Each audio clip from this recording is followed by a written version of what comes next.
Assalamualaikum warahmatullahi wabarakatuh. Perkenalkan, nama saya Medi Arisalwadi.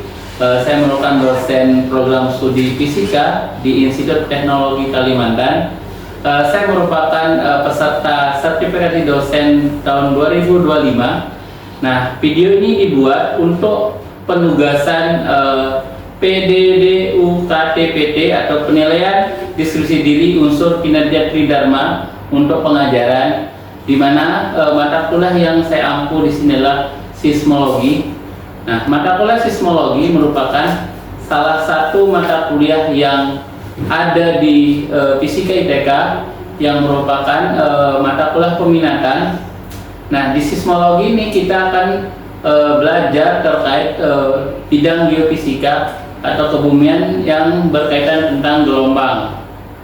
Deskripsi mata kuliahnya adalah sismologi merupakan mata kuliah pilihan yang akan mempelajari konsep-konsep dasar sismologi, teori elastisitas gelombang, terus gimana gelombang itu akan menjalar, gimana gelombang seismik, seismograf, dan seismometri, seperti itu.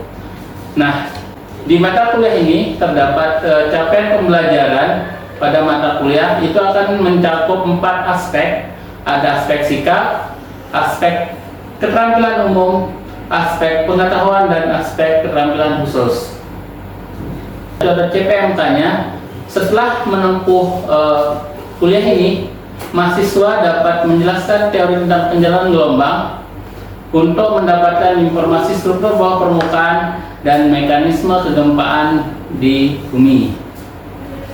Sedangkan untuk bahan kajian pada mata kuliah ini ada konsep sismologi, teori elastisitas gelombang, seismometri, sumber seismik, seismisitas, dan pengenalan data dan pengolahan data gelombang di seismik atau kegempaan. Nah, dalam perkuliahan, media pembelajaran yang digunakan seperti ada nanti penggunaan perangkat lunak, software geofisika yang akan digunakan dalam pembelajaran di mata kuliah ini. Mata kuliah ini diharapkan menghasilkan keterampilan konseptual di bidang sismologi serta kepedulian mahasiswa terhadap isu-isu kebencanaan di masyarakat dan bagaimana kontribusi mahasiswa dalam mitigasi kebencanaan, seperti itu. Jadi diharapkan di mata kuliah ini akan menjadi konsep awal atau konsep dasar mahasiswa dalam melaksanakan perkuliahan di sismologi.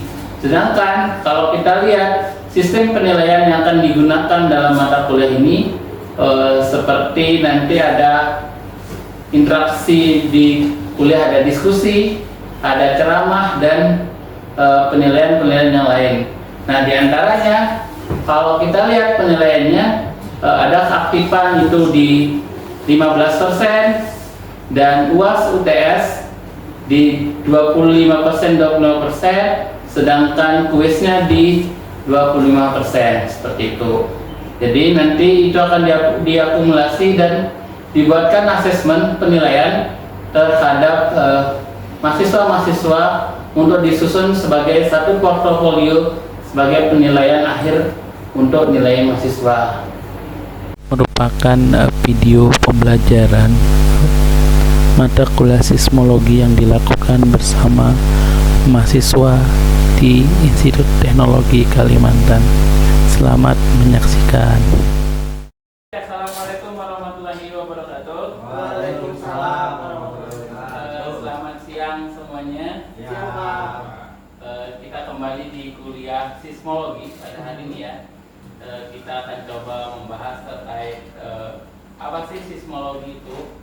Karena ini masih pertemuan awal, jadi saya akan coba menjelaskan gimana sih pentingnya kuliah sismologi dan kenapa kok kita belajar sismologi itu sangat penting.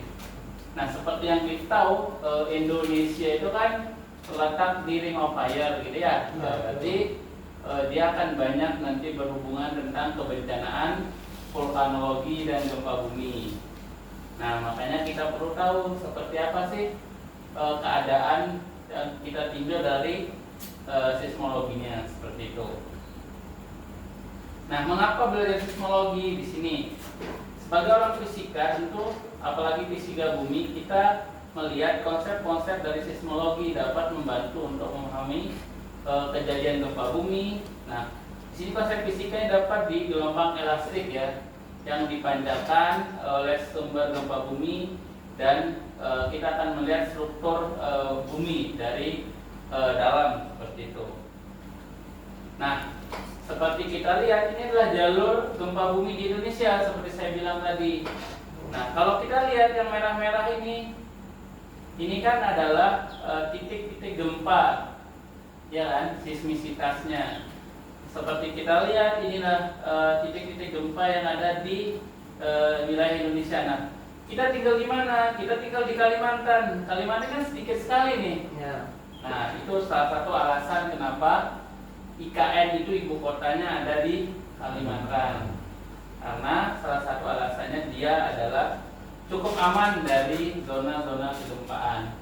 Tapi belum tentu aman dari bencana yang lain. Seperti itu ya. Setidaknya dari bencana yang cenderung gempa itu agak kurang.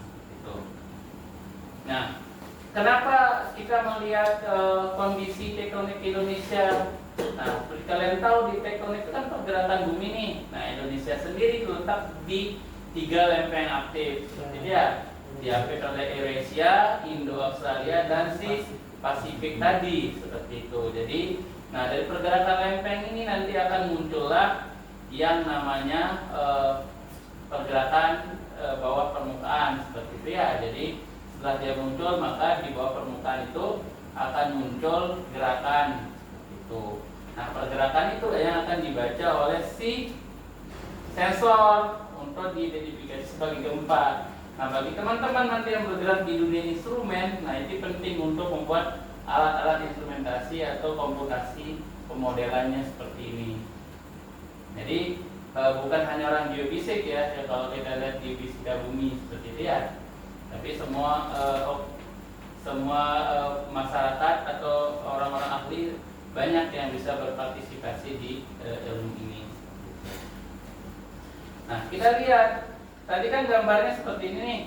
Kalau kita perkecil lagi, dia akan menjadi zona subduksi. Nah, zona subduksi kan ini ada misalnya ada plate atau lempeng Pasifik, ini adalah lempeng Eurasia gitu ya. Nah, pada saat dia tumbuh, terjadilah gempa bumi di sini, atau pembentukan gunung apinya, atau pembentukan vulkano bisa di sini. Seperti itu kalau kita lihat. Nah, nanti langsung aja kalau ada pertanyaan kita diskusi. Nah, kuliah kita kan hari ini kita mau diskusi dulu seperti apa sih gempa bumi, terus seismologi, seperti itu ya. Ya, Pak. Ya, silakan Haji. Untuk dari gambar ini kenapa Pacific Plate itu yang menjorok ke dalam Eurasian Plate itu? Nah, ini kan kalau kita lihat si lempeng Pasifik dan lempeng ini kan contohnya dia lebih ke bawah dan ke atas. Jadi saat dia ketemu, otomatis ada pergeseran di sini. Nah, dia akan saling tumbuh. Ada tempat di posisi-posisi tertentu dia akan Eurasia dari atas atau Pasifik di bawahnya. Seperti itu. Ini cuma contoh. Kalau di submarinnya akan terbentuk zona-zona seperti ini. Nah, dengan ada zona seperti ini berarti ada pergerakan lempeng di bawah permukaan. Berarti tektonik lempengnya ada bergerak. Nah, seperti kita tahu bumi itu kan selalu bergerak secara dinamis kan ya. Nah, pergerakan dinamis itu dipengaruhi oleh si sesar atau si pergerakan di bawahnya. Seperti itu. Sehingga aktivitas di bawah ini bisa kita identifikasi. Nah, bagi teman-teman nanti yang bergerak di dunia oil and gas gitu atau di tambang kan itu juga bisa sebagai mengidentifikasi posisi-posisi seperti itu. Nah, kalau kita di kebencanaan, otomatis kita tahu gimana struktur atau perubahan-perubahannya. Seperti itu ya. Nah, ini adalah contoh kalau terjadinya gempa bumi. Nah, ini contoh yang terjadi di Palu kemarin ya, 2018 kalau nggak salah ya, terjadi di Palu. atau di Lombok kan banyak terjadi gempa gitu ya, sehingga dia mengakibatkan struktur kita. Nah ini yang kita perlu jaga, yang kita belajar di sini. Gimana cara kita memitigasi kebencanaannya seperti itu ya. Jadi dengan ada bencana seperti itu, berarti struktur akan berubah seperti itu kan ya. Nah ini adalah perubahan struktur yang bisa terjadi atau bencana yang diakibatkan oleh bahayanya gempa bumi kalau tidak dilakukan perencanaan dengan baik. Nah makanya kita kan kalau kita belajar perlu kita melakukan perencanaan konstruksi kan. Oh di sini banyak bencana, otomatis konstruksinya seperti apa? Ya kan ya. Jadi kalau di sini kurang bencananya, itu juga bisa gimana konstruksinya. Kalau di daerah Kalimantan seperti kalian tahu, kenapa Pak di sini banyak kayu ulin? Ya dong. Kalau di tempat saya pernah ke Jakarta atau di Jawa dia memakai plat atau memakai besi gitu kan ya. Nah kan itu konstruksinya udah beda. Nah kalau di sini nggak ada gempa ya kayu kulit, kamu pasang kayu aja udah bisa di sini kan. Nah itu adalah akibat kalau kita melihat dari gempa buminya seperti itu ya. Nah ini itu adalah pembukaan kuliahnya tadi. Kalau kita lihat deskripsi mata kuliahnya ya, tentu sebagai orang fisika apa yang dilihat dari kebencanaan, dari sifat-sifatnya dan fisikanya nih, apa orang fisika yang kita pelajari sebagai orang fisika itu kita akan melihat gelombang kan ya. Nah gelombang itu adalah ilmu ya, bapaknya dari fisika biasanya ya, dari gelombang seismik, terus penentuan lokasi dan magnitudo. Nanti kalau ada mau TA tentang ini juga bisa, jenis-jenis gempa, terus gimana sih gempa bumi dan aplikasi sismologi. Nah dalam dirangkai dalam satu mata kuliah disebut sismologi seperti itu ya. Nah inilah capaian pembelajarannya ya. Nanti kalian akan mampu secara fisik konsep-konsep mendesain atau memecahkan setiap permasalahan dihadapi di masyarakat dengan adanya kebencanaan yang di bidang kegempaan, apalagi gunung api. Apalagi sekarang kan kalian pernah dengar kasus yang terbaru mungkin ya, yang lagi viral, si Agam Rinjani gitu ya. Kan Rinjani lagi rame tuh dibicarakan. Jadi mungkin bisa kita lihat gitu ya, gimana sistem di gunung-gunung itu bisa kita lihat. Ini kita pelajari sistem mitigasinya seperti apa. Itulah kalau gunung itu meletus, bagaimana cara kita mitigasi atau pengolahan datanya lah, minimal kita tahu data yang akan kita olah seperti apa. Nah sehingga di kuliah ini ada nanti salah satu penilaiannya adalah gimana cara kita melakukan pengolahan data seismik. Ya kan, nanti kalian akan belajar pengolahan data di sini. Nah, jadi nanti inilah persentase penilaian dalam kuliah kita ya. Ini kontrak kuliahnya, jadi kita bisa lihat ya seperti apa. Tugas itu ada di 15%, tugas individu maupun kelompok gitu ya. UTS sama UAS itu di 30%, terus UAS-nya di 15%, ini standar ya. Jadi kalau kalian nggak masuk akan ditegur, tidak diperkenankan memulai perkuliahan atau mengikuti perkuliahan kalau kalian telat, seperti standar-standar yang di mata kuliah. Nah karena ini mata kuliah pilihan, tentu kalian akan lebih fokus ke bidang minat geofisika, baik geofisika yang berkaitan tentang instrumentasi atau pengolahan data atau modeling seperti itu ya. Bagi teman-teman ini kan ceritanya udah semester atas nih. Nah biar nanti tahu TA-nya seperti apa dan mengarah ke bidang apa untuk tugas akhirnya seperti itu ya. Nah mungkin seperti itu pembukaan di kuliah kita. Mungkin ada yang ditanyakan, silakan kalau nggak ada. Ada nggak? Rahmat, menanya nggak Rahmat? Wah. Izin Pak, ini kan nanti ada sebelumnya mulai untuk bagian tugas individu sama kelompok. Kalau individu kan mungkin tugas yang biasa. Kalau kelompok itu ada tugas besarnya atau gimana? Nah untuk kelompok nanti coba kita buat. Ini kan kita cuma bersepuluh ya, jadi satu orang dibagi di 2 kelompok, nanti akan belajar pengolahan data, baik data gunung api, gempa atau mikrotremor. Nah, mungkin kalau waktunya lebih kita akan mengadakan survei lapangan dengan alat-alat yang ada di sini. Kita akan belajar mengolah data atau mengakuisisi data sendiri seperti itu. Mungkin ada yang mau juga di instrumentasi, mungkin kita bisa desain alatnya. Mungkin ada yang mau desain alat untuk perekaman gempa atau perekaman pergerakan tanah seperti itu ya. Nah, ini aturan perkuliahannya. Nah, untuk strategi pembelajaran kita seperti biasa kita akan lakukan secara diskusi seperti ini, langsung kooperatif. Ini pendekatan dilakukan ya deduktif ya, saintifik. Metode yang dilakukan ya ceramah, diskusi di kelas, walaupun di luar kelas juga boleh.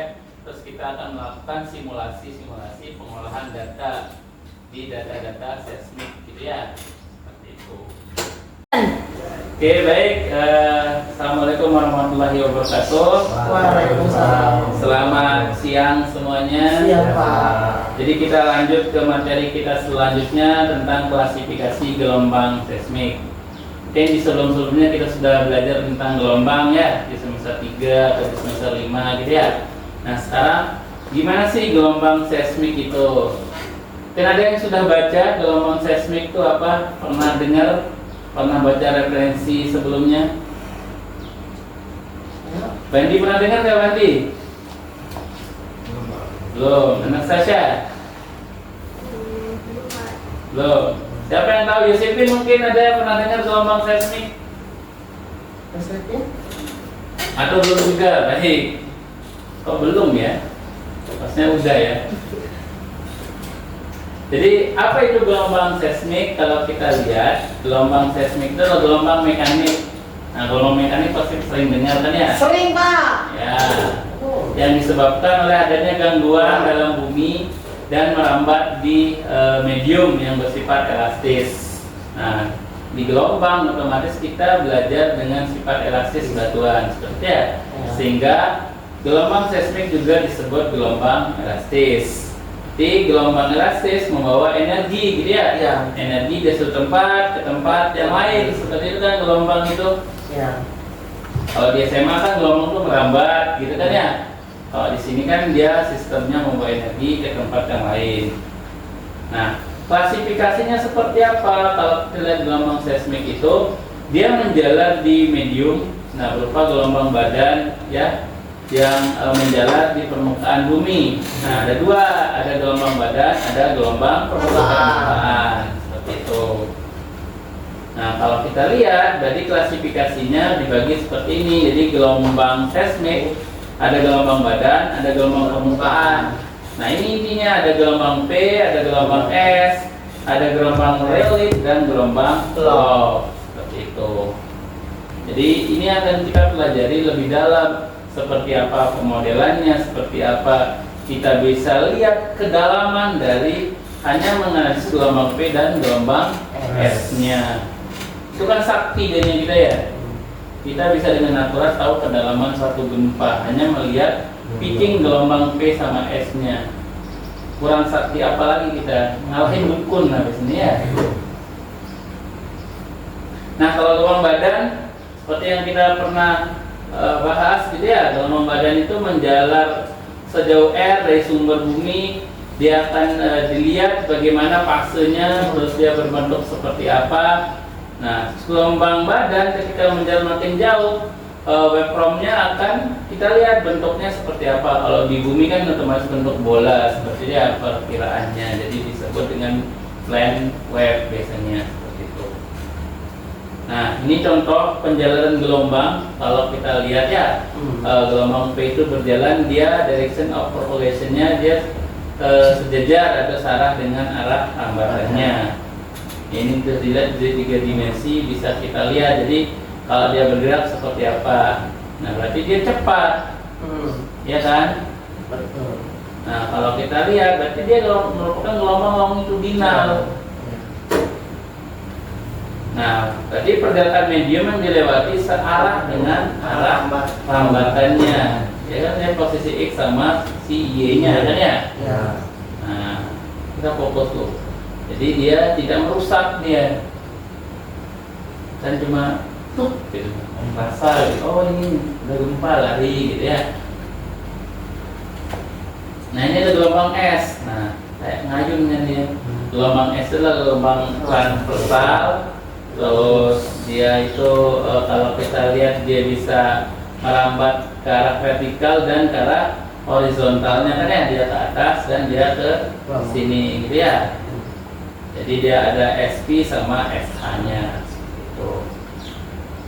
Nah, hanya merambat pada medium yang solid. Nah, ini yang jadi menarik gitu ya. Kenapa gelombang S itu bergerak di yang padat, di yang liquid atau di fluida nggak bisa.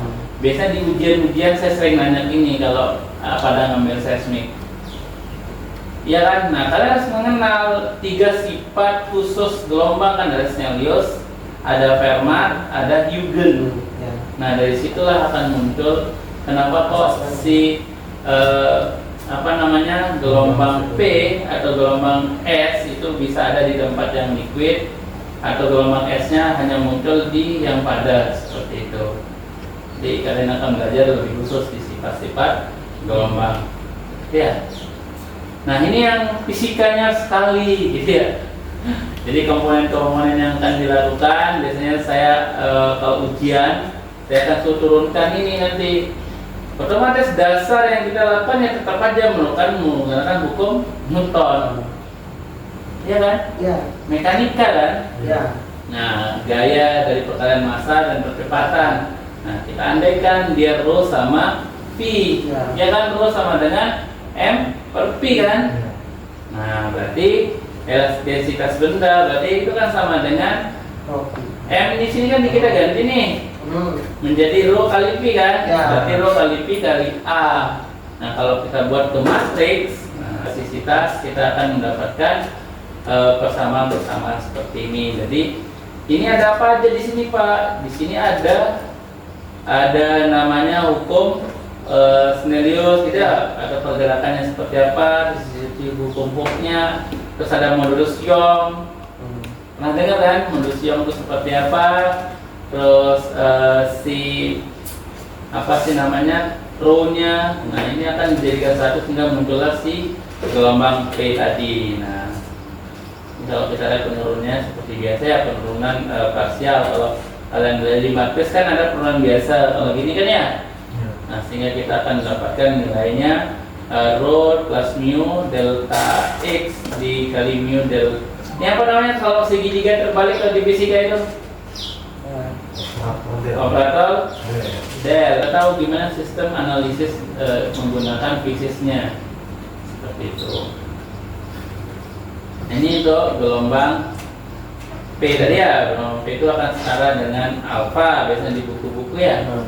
Nah, sehingga dia akan sama dengan alfa akar dari ini lambda ditambah 2 mu per rho.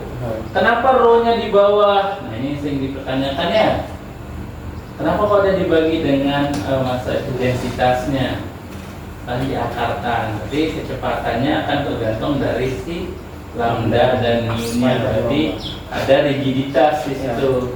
Rigid enggak bendanya. Jadi pada saat dia kena benturan, teng gitu kan dia bergerak tuh. Nah, pakai gerakan ini kan getarannya sampai sini, berarti bendanya mempengaruhi kan. Nah, kayak gitu. Nanti kalau kamu di instrumentasi juga itu dihitung untuk membaca getarannya, kayak pergerakannya seperti apa. Fisikanya di situ. Makanya fisika itu orang-orang sakti biasanya ya.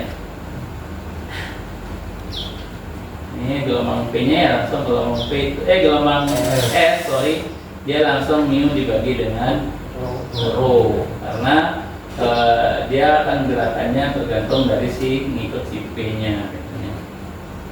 Nah, ini gelombang badan gitu ya, ada gelombang relic. Ini gelombang relic ini unik, biasanya yang merusak gitu ya.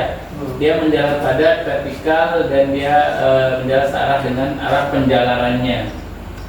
Nah, kan di permukaan kan, ya ini yang bikin terjadi kerusakan tadi. Ya kan, kalau di bawah kan nggak mungkin, kalau udah di daratan pasti akan merusak. Gitu. Saya lanjut ya ke gelombang lob. Nah, apalagi gelombang lob. Nah, kan dia kayak ombak gitu kan. Nah, gelombang ini pergerakannya di gelombang SH-nya horizontal, ya kan, mengguncang tadi kan. Makanya namanya gelombang love mungkin karena cinta gelombang gitu ya, sangat merusak seperti itu. Jadi pergerakan partikelnya pada medium tegak lurus dengan tadi kan searah tuh, kan dia tegak lurus kan di horizontal kan ya. Nah ini hal-hal yang perlu diketahui di fisikanya. Nah ini adalah gimana seismograf ya, kalau kita lihat pergerakan kita lihat ya. Nah ini yang penting nih, yang tadi kalau kita lihat kecepatan gelombang seismik, tiba-tiba kok ada S Pak, gelombang S, gelombang P. Nah ini kan perbandingan gelombang seismik gitu ya. Kalau kita rekaman, jadi gelombang S itu gelombang yang kedua kali muncul, second wave gitu ya. Karena dia dilihat ada perubahan amplitudo di situ. Nah yang signifikan. Nah ini orang-orang di instrumen juga harus paham kayak gini. Jadi, nah ini juga kita lihat, ini gelombang reliknya. Tiba-tiba kan lihat fasenya atau frekuensinya kan berubah nih, jadi renggang kan. Berarti ada sesuatu di situ. Misal kalian membentukkan sesuatu, dia merambat, tiba-tiba kalian kasih peredam gitu kan, berubah lagi, energinya kan berkurang seperti itu. Nah ini hukum-hukumnya bisa dilihat di buku yang digunakan di sini, buku seismologi, bisa kalian pelajari di situ. Mungkin sampai sini ada yang mau didiskusikan atau ditanyakan dulu, silakan. Silakan. Kalau nggak ada berarti nanti kalian coba kerjakan tugas-tugas yang ada di bukunya. Kalian pelajari, nanti kalian cari jurnal untuk jadi itu, dan kita akan melakukan presentasi di minggu depan, gitu ya. Mungkin itu aja materi kita hari ini. Saya cukupkan ya, karena sudah cukup lama. Saya akhiri. Assalamualaikum warahmatullahi wabarakatuh. Waalaikumsalam.